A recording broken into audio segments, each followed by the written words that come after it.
2025, a year where Zambia soared to new heights, breaking records and redefining its place on the global tourism map. We delve deep into the triumphs that made Zambia a premier travel destination and catch a glimpse of the Ministry of Tourism's bold vision shaping its future. We had engaged private sector to come up with what we call the marketing plan.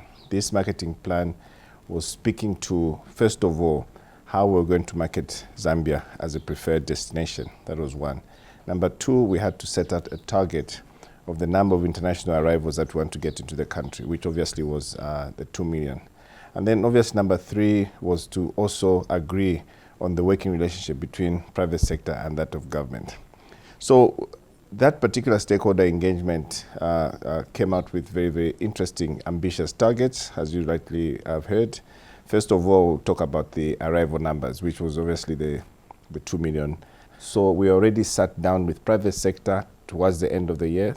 One of the discussions in terms of the targets that we set out as government with private sector is to agree on certain trade shows that we're going to use as a marketing tool. And indeed, we've got the traditional trade shows such as the Indaba, the World Travel Market, the ITB in Berlin, the Fitur in Spain, and many others that we have set out. That again is pure collaboration with private sector, which allowed the co-sharers in this case I'm talking about the private sector, to participate at what I would like to call a discounted or a subsidized rate, so that we are able to now get the private sector to participate in these shows, and then they're able to sell their outfits. That again, we've seen record numbers up to about 30, 35 co-sharers in some of the big shows that we've had. So we're very delighted that any plan that we've been making out there together with private sector have actually yielded results. The one unique thing that we have in our country, Zambia, obviously over and above its people, is that of our culture. Our culture, in this case, we're talking about our food. Our culture is our dress. Our culture is our tradition itself, which we can be able to package into something that non-tourists will be able to come and see here in our country. So in terms of balance, that is exactly what we're talking about. So we're looking at having to sell our traditional ceremonies, that is safeguarding our intangible heritage. We're talking about documenting our food, which obviously, as they call it, gastronomy, which is essentially a fancy word of food tourism. We're also talking about our ceremonies themselves, how we have, where we're coming from as a people. I've said it before, said it again, a country without a culture is a lost country. So we need to handhold, guard that culture jealously, so that we're able to now monetize it to the rest of the world. We are a ministry that needs to facilitate the development of a sustainable tourism and economic transformation and job creation, for that matter. That's really our mission statement as a ministry. And obviously we have to have really created an efficient, responsive, value-centered type of tourism for the private sector to be able to find us relevant. Through Zambia Tourism Agency, which is our marketing agency, we had to put in a lot more resources to be able to ensure that traditionally, to all the exhibition areas where they go, whether it's Indaba in South Africa, ITB in Germany, WTM in London, and whether it's Meetings Africa in South Africa itself, from growing the meetings, incentives, conferences, and exhibitions, which we popularly call MICE. All these are areas of strategic importance that we had to look at. But also what we have been doing was to be able to work also with a media, a PR agency, then in 2025. So we had to engage them to ensure that the trade are aware about Zambia, working with the private sector. So we tasked Zambia Tourism Agency to engage basically PC agency, which is Poach House, an agency based in the UK, but to look at markets like Germany, the US, UK, and other European markets to be able to attract tourists to come to Zambia. How 2025 worked out was to work closely with private sector, do joint marketing with private sector to go out there and do our best in terms of marketing at these tourist exhibitions, but also government deliberately had to make sure that there are a lot of meetings and conferences which were held here in Zambia to draw the tourists here. Government to government, that also worked. Bilateral meetings, and multilateral meetings which were happening here. So we had to take advantage of all that. The biggest element that this government had to do was to review the visa regime. So when we removed the visas and we made it a bit easier for tourists to be able to come from over 160 countries visa free to come into Zambia, that just opened up everything. But all these elements working together, cohesively, jointly, that's what brought the results for 2025. If you look at where our game management areas are, there are lodges there where our people go to just experience safaris, wildlife in those areas. There are communities that live with wildlife there. So we had to also launch our community-based natural resource management policy, to ensure that communities are at the center of what we are doing, or they are critical partners. We had to start as well strategically to form the access committee. What does that access committee do? It is to be able to open up, areas where many flights can actually be able to come to Zambia.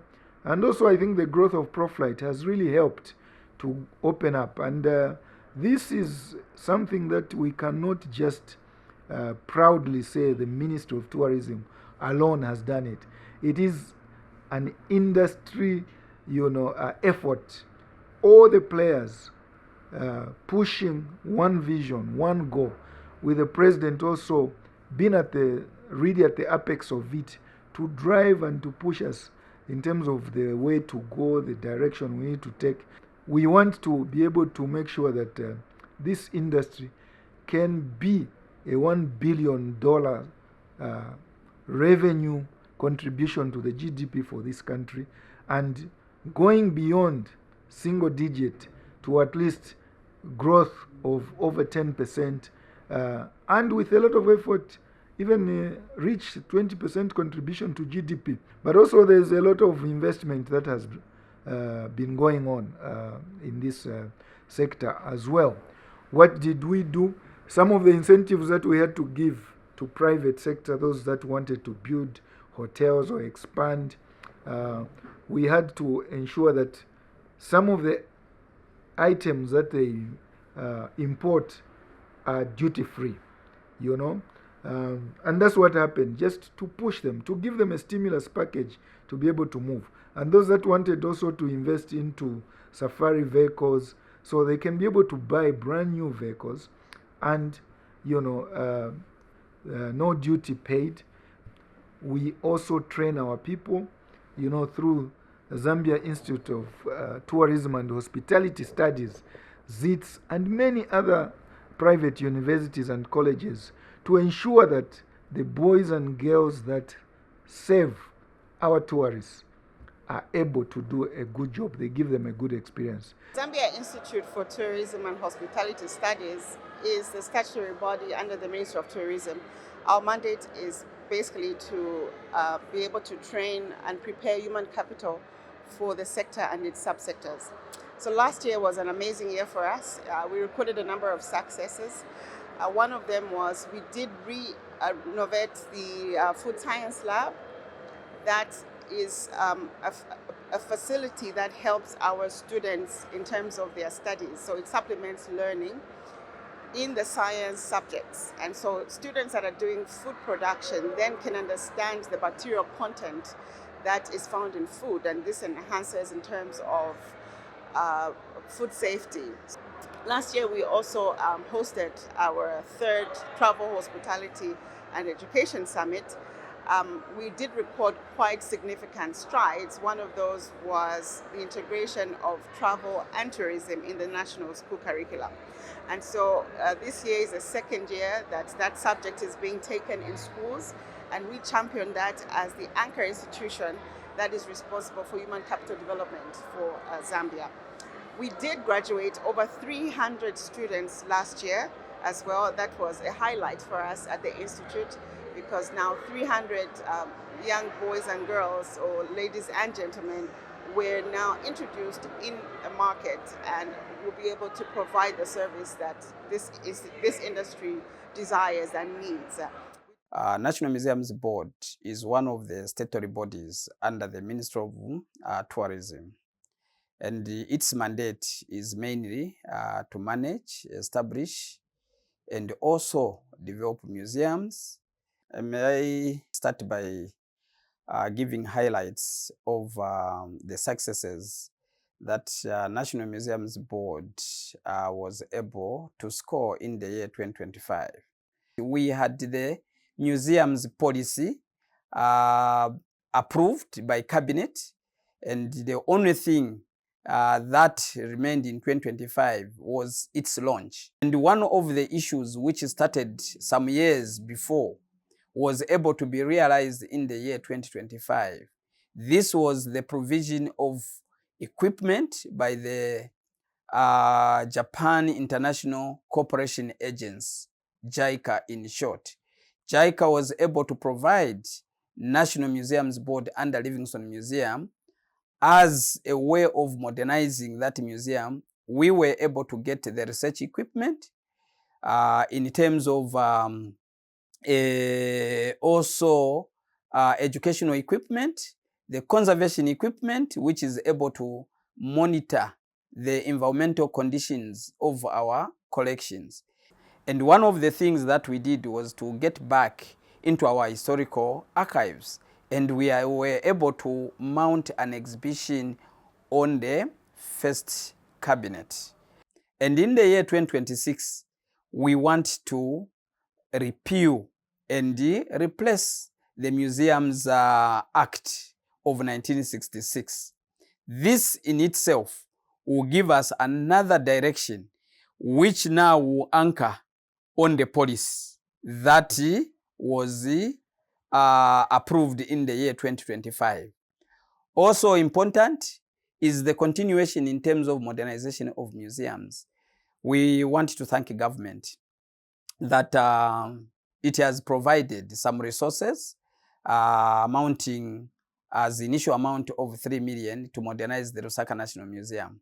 I think we will continue also with our researches so that we can continue to also be able to provide temporary exhibitions, which will increase also our visitor statistics. There is no better time to be excited than this, when we have the President Hakainde Hichilema, who understands strategically what we need to do and where to touch to ensure that tourism can stop being just potential and can really actualize all the things that we want. There's no isolation in looking at one's assets, such as Kombo. It must be seen in the context of Komboka, Victoria Falls, Kuala in Eastern, and in many other places. And this package, this destination, will attract people with different interests. And with those different interests, they come to Komboka, we welcome them. By seeing Komboka, they will hear about Victoria Falls. They will hear about the heritage of Maros for years. It's an institution, an age-old institution. And in the process, they will invite others to come. That's how it works. More tourists, we welcome them, we take care of them, we share our history with them. More we are likely to basically gain in terms of value, income, and others. Lodges are free. In 2025, Zambia achieved 2.2 million arrivals, the highest number of arrivals to date, and just 5% shy of the 2.4 million arrivals. This growth was driven by strategic initiatives such as the BBC and Expedia Global Marketing Initiative, among others. For the sector, it was a fantastic year, also for an operator like us, Mwamfushi. First and foremost, it's the year that we saw an exponential increase in both domestic and international tourist numbers. And also it's the year we as Mwamfushi recorded a high increase in international tourists. And obviously you know that Mwamfushi Safari is predominantly a domestic tourism destination. So we've had more domestic tourists than internationals. We had more international tourists compared to the previous years. So it was a successful year. We saw government through Zambia Tourism Agency participating at very important international tourism expos.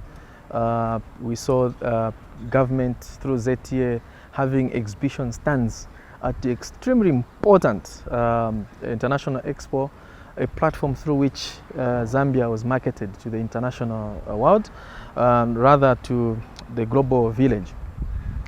We saw, for example, Zambia attending WTM in London. We saw Zambia attending Fitura in Spain. We saw Zambia attending Africa Travel Indaba in South Africa, and the ITB, and many expos.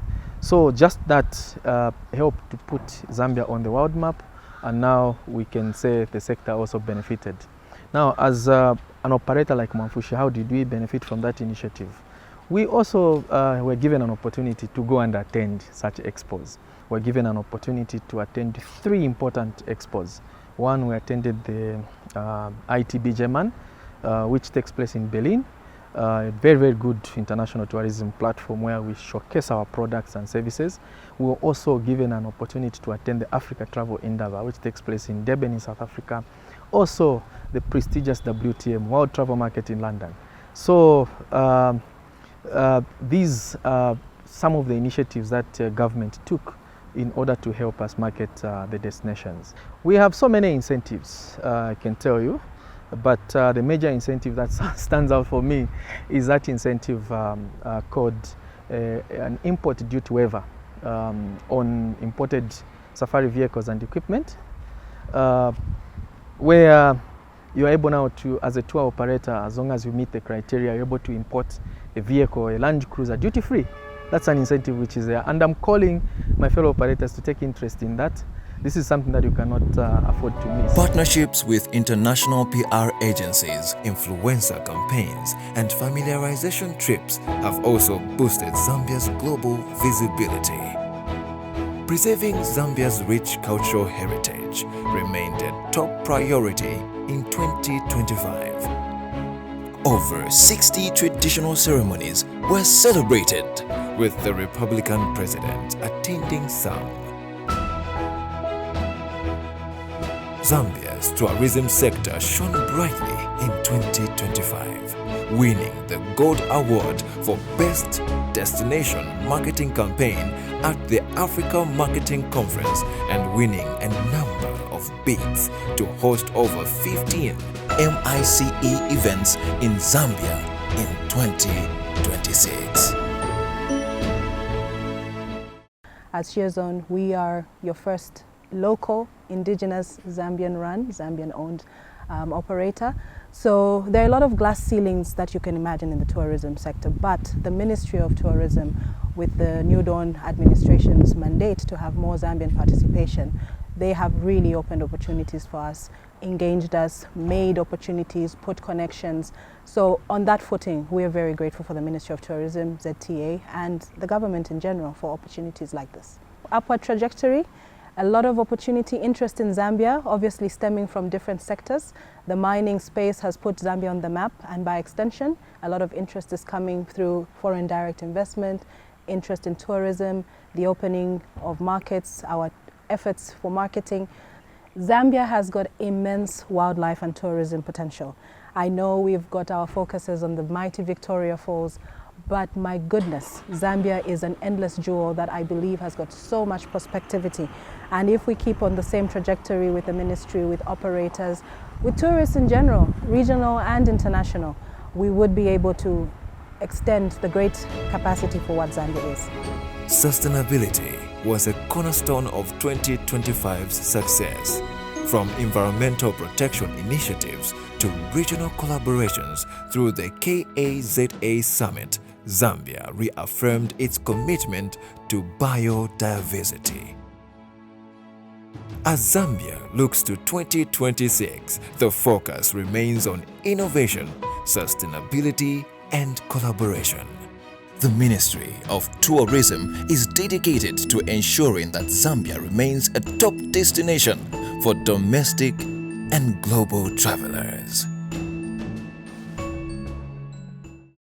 How are we looking going forward? We want to go beyond the 2.5 million to get to 3 million, tourist arrivals in Zambia, and be able to make every Zambian be an ambassador to be able to ensure that they enjoy their country. So domestic tourism, when you say take a holiday, iya muloko, we are asking Zambians to take holidays locally, because local is laka. We are urging a lot of Zambians to open up a lot of lodges, a lot of hotels, because there is a lot that is going on. Today, you have a lot of conferences going on in Livingstone, and people have nowhere to stay. In Livingstone, we are looking for an operator that will be able to create, a meetings, conference facility there for over 3,000 to 4,000 delegates. It can be done. So as a ministry, we are really, really excited to be a part of this journey, and I can assure you we will do everything that is within our power to push the agenda of tourism to ensure that it meets the expectations of many Zambians. It opens up all these other places where there is potential. We're going to make drastic reforms within the sector. Now, this is probably where pieces of legislation have to be amended. In some cases, they have to be repealed, so that we're able to now get the full value of what the sector can offer. So we'd like to ask our private sector to work with us. We need to work as a unit. We need to work without speculation and obviously suspicion, as they call it, but see to it that we're able to now work for the people of this country called Zambia.